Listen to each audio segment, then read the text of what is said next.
Hello.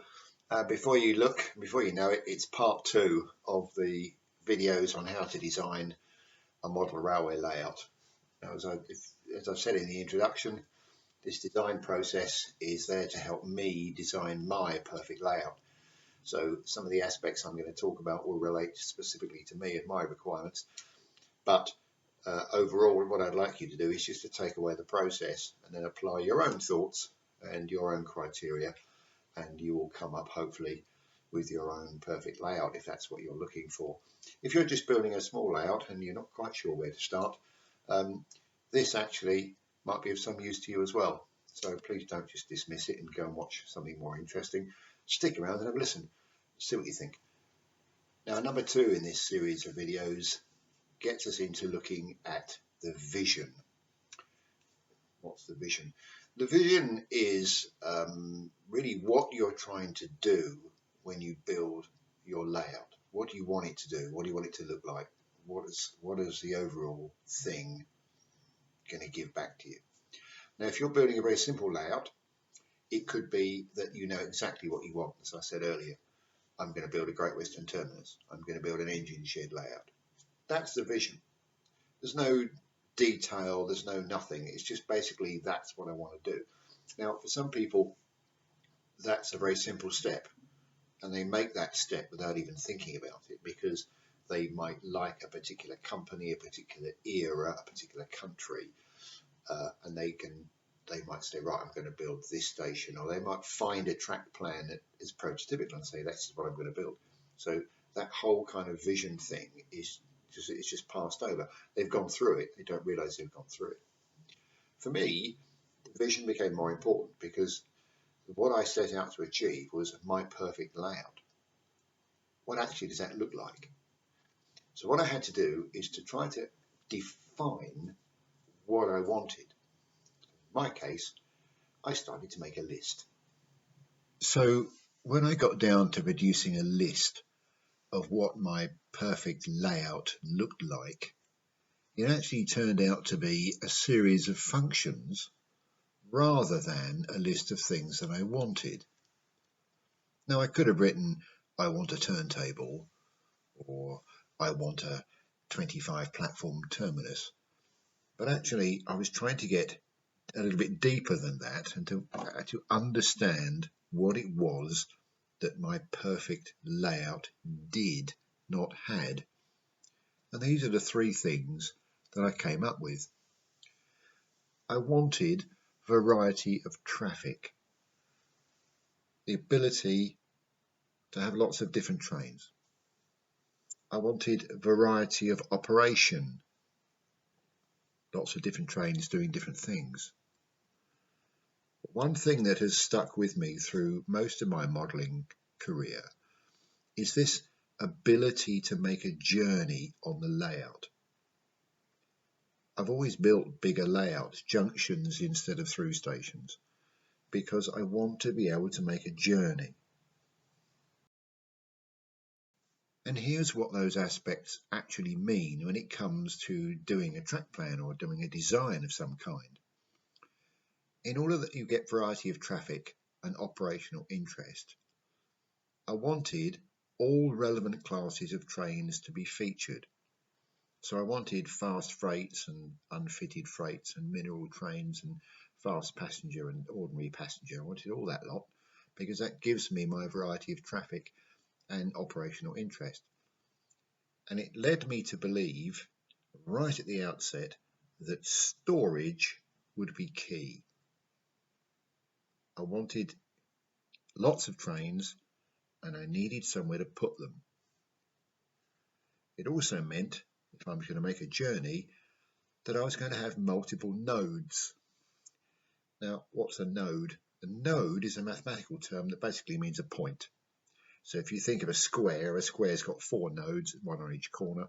A triangle has got 3. A circle hasn't got any. A straight line has 2, one at either end. You could have a straight line with one in the middle as well. I'll come back to that, but you understand what I mean by nodes. So a node in model railway terms is a station or a platform or a fiddle yard or a junction or something that a train can go from and to. The ability to make a journey on the layout depended on these multiple nodes. I wanted to come from somewhere and I wanted to go somewhere. I wanted trains to run to and from different places. And that meant I needed proper timetable operation. When I sat and studied what it was I liked about the layouts that I liked, it was this ability to move around. One of the earlier layouts that I really fell in love with and still love is Peter Denny's Buckingham Great Central. Apart from being a lovely piece of modelling, I used to spend hours looking at the timetable that was in the back of the book, working out how you made a journey from Aylesbury via Buckingham and back down to Leighton Buzzard, and then you come back from Leighton Buzzard and go a train at Cranbrook Junction to get home. That, to me, is what it's all about. There, in a nutshell, is my ability to make a journey. So my timetable had to hang together with all the other various things that were going on. Now, of course, for my perfect layout, there were other criteria that mattered as well. It had to be 4mm scale, and I wanted to carry on using code 75 track. I liked and wanted to use BR Eastern region in about 1960. The layout had to be a single-handed build and operation, and it had to be realistic and believable. So how does that break down? Well, code 75 fine scale track, I had to be realistic about this huge great layout. I was never going to build my own track. I was always only ever going to use ready to run. I'd progressed from code 100 to code 75. I didn't have any old rolling stock that needed code 100 track, so my code 75 was fine. I had to be conscious that there was a time scale of this build, and building my own track was going to be out of the question. I'm not sure I had the ability to do it anyway. And for me, code 75, I know it's only 16.5mm, but for me, it's an acceptable compromise. And I find with a lot of modeling and a lot of modelers, acceptable compromise is an aspect that comes up time and time again. And it's something which I'm prepared to live with. Why BR Eastern region? I just happen to like BR Eastern region. 1960, it's my favourite territory, it's my favourite era, it's that transition from steam to diesel, perhaps steam rundowns, brand new diesels, maybe not. I've already got a lot of stock for that particular territory and era. It gives me a wide number of loco and stock options. You've got some of the older Thompson and Gresley stuff mixed in with the standard steam, and then you've got the first generation diesels coming through. I like that combination. And it also gives me the ability to apply a different kind of what if. Not so much what if this line stayed open, more what if British Rail still employed cleaning materials in 1960. I don't particularly want all my engines to look like they're on their last legs. Some of them might, some of the very old ones, but I wanted the thing to present a kind of rose tint spectacles, and so maybe that's my kind of different kind of what if. The single-handed build and operation thing is quite simple in that there's me. It could be that going forward I get involved with the Model Railway Club, as I have already done in this my new house, and I get the guys round for a bit of an operating session once in a while. My son and daughter aren't interested. My grandson is, but he's only 8, so it's going to be some years before he comes and plays trains. It may well be that there are other operators around, but on the whole, this is a one-man show. It's going to have to be operated by me. That means that things have got to be relatively simple, and I found out a long time ago that a simple layout in a large space makes much more sense for single-handed build and operation than does something really complicated with tracks and trains everywhere. It also means simple techniques that I've used before, techniques that I know work, and techniques that I'm going to stick to. I'm going to have analog cab control. I want to move around different parts of the layout, and I need to better allocate different controllers to different parts of the layout. It also writes in the ability, if the mates come over for a beer and they're playing some trains, to have multiple operations, 3 or 4 panels all in use at the same time. In order that you can actually do something with a big layout when you're on your own, it kind of screamed continuous running while shunting. Shunting's a loose term, but I wanted something running on the main line, and I could shunt the yard, I could run round a train on the branch, I could fiddle around in the engine shed, whatever it was, but it gave me the ability to watch trains run. And I have to say, watching trains running is one of the things that I was really looking for. I do have a fairly low boredom threshold when it comes to shunting. I'm happy to shunt a train together for 10-15 minutes, but a shunting layout, I've operated those in the past, other people's and my own, and after about half an hour, the head's gone. So continuous running, watch some trains go round, play with a few trucks, great combination.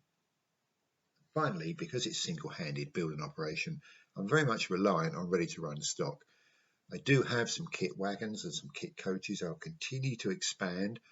I have to say, my ability to build a kit of a locomotive is probably nil at this stage, but I'm quite happy to have a go at wagons and coaches, as I've done in the past, and to put a few extra little pieces of rolling stock in that not everybody else has got. And finally, I want the whole thing to be realistic and believable. That means careful research, copying. All of the trains that I've got and featured on the layout are copies of other trains, not all of them in BR Eastern region, some of them are for other regions, but formations, locomotive types, length, all this kind of stuff. It's got to be realistic and believable. And space, by building a simple layout in a large space, you get a station that actually spreads out and looks realistic. I didn't want to build a layout where all the stations were on top of each other and it looked ridiculous. So space, that gives you a realistic and believable aspect. So there you go. I hope that makes a bit of sense. I hope that has given you an insight to how the vision works. And obviously, there is always going to be an element of you that says, oh, I want to have a turntable, or at one point I'd like to see a line go over another line. And we have all collected in thinking about layouts that we like, either physically or mentally, pictures that we like. The juxtaposition of two buildings with the tracks between them, or the way a station sits, or something. And there are elements of that we all want to recreate somewhere. But the vision is very much more holistic than that in terms of the big picture stuff. What actually do I want this layout to do? Now, as I've said earlier, if you're planning to build a little Great Western Terminus in the corner of a room, the vision is a very simple step. You go straight past it because you're going to build a Great Western Terminus. But if you're building a bigger layout or a more complex layout, then these are some of the things that you need to think about, and you need to kind of take apart what it is you're trying to get to. In the next video, we're going to have a look at conceptual design, and that really looks at shapes and lines and how it all hangs together. But for now, I'll leave you to get your pens and your pencils and your pads out and perhaps start scribbling your own list of what your vision looks like. In the meantime, stay safe as ever, and I'll see you soon.